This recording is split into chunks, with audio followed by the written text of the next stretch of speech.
بڑوں کے نقش قدم پر کہتے ہیں. حکیم الامت نے کہا تھا، حضرت تھانوی رحمۃ اللہ علیہ نے 100 برس سے زیادہ ہو گئے میرٹھ کے جلسے میں کہا تھا کہ تم اگر یہ بوجھ سمجھتے ہو کہ مدرسوں کو مسجدوں کو چندہ دینا پڑتا ہے، یہ ہمارے اوپر بوجھ ہے، تو ٹھیک ہے، دینا چھوڑ دو، ہماری تنخواہیں بند کر دو.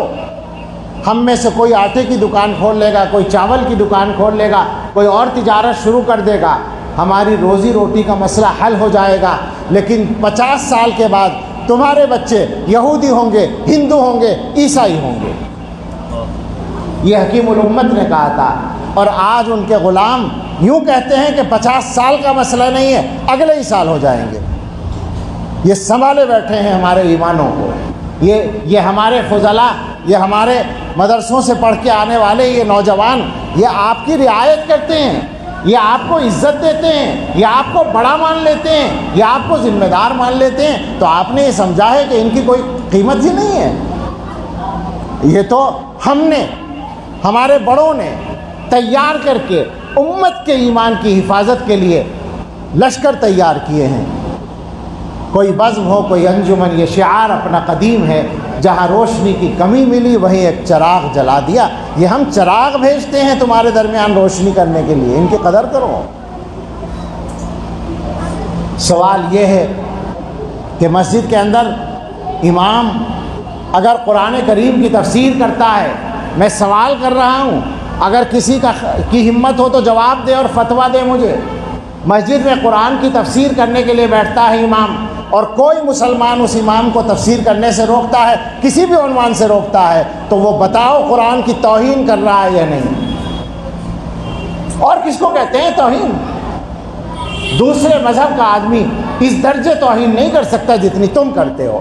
مسلمانوں کو میں کہتا ہوں، میں اس مسجد والوں سے بات نہیں کر رہا ہوں، تمام مسلمان سامنے ہیں، ان سے میں کہہ رہا ہوں یہ بات.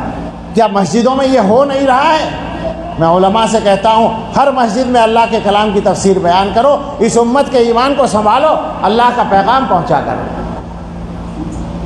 قرآن کی کیا یہ ہوتا نہیں ہے کہ مسجد میں امام صاحب قرآن کی تفسیر کرنا چاہتے ہیں اور ان کو روک دیا جاتا ہے کہ یہاں قرآن کی تفسیر نہیں ہوگی؟ ایسا کہنے والے اپنے ایمان کی خیر منائیں. خطرناک بات ہے. کیا یہ قرآن کی توہین نہیں ہے؟ سب توبہ کر لیں. اس امت کے حالات یوں ہی نہیں بگڑے پڑے ہیں، ہم نے اپنے ہاتھوں سے حالات کو خراب کیا ہے. اور اللہ کی قسم کھا کر کہتے ہیں یہ بات کہ جیسے خراب ہمارے معاملات ہیں اتنے خراب حالات نہیں ہیں. اللہ نے کرم کر رکھا ہے، اللہ نے رحمت فرما رکھی ہے. اللہ تعالیٰ نے حضرت محمد صلی اللہ تعالیٰ علیہ وسلم کی برکت سے ہمیں عذابوں سے بچا رکھا ہے، ورنہ ہم نے عذابوں کو دعوت دینے میں کوئی کسر نہیں چھوڑ رکھی ہے. میں سمجھتا ہوں کہ شاید سالوں کے بعد میں نے کسی مجمع میں اس لہجے میں بات کی ہوگی. میں نے چھوڑ دیا ہے اس انداز سے بات کرنا، لیکن شاید کبھی ضرورت بھی ہوتی ہے. یہ پیغام پہنچانا ضروری ہے.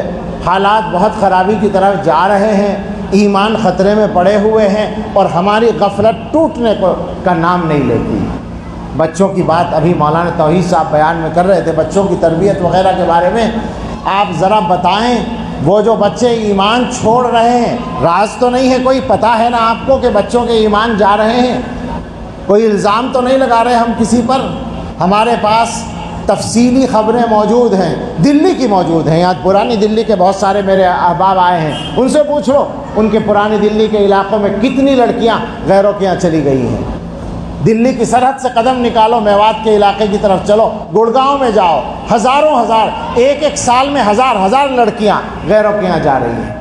اور یو پی والے خیر منائیں، یہ نہ سمجھیں کہ ہمارے یہاں نہیں ہو رہا ہے. 15 دن پہلے ایک چھوٹا سا قصبہ ہے 40-50 ہزار کی آبادی کا، وہاں کے لوگوں نے بتایا کہ ہمارے یہاں ایک سال میں 50 لڑکیاں گئی ہیں غیروں کے یہاں.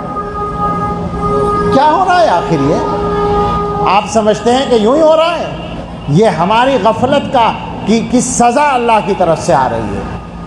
جن بچوں کے کانٹا چبھنا ہمیں پسند نہیں ہوتا، وہ بچے ہمیشہ جہنم میں جلنے کے لیے جا رہے ہیں اور ہم خاموشی سے دیکھ رہے ہیں۔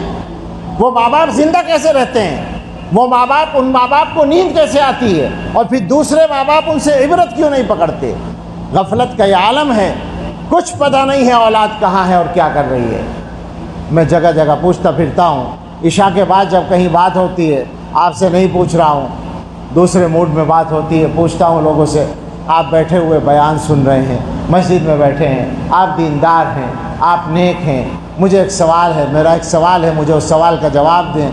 آپ میں سے جس کے گھر میں بھی 15 سال سے 25 سال تک کا کوئی بیٹا ہے،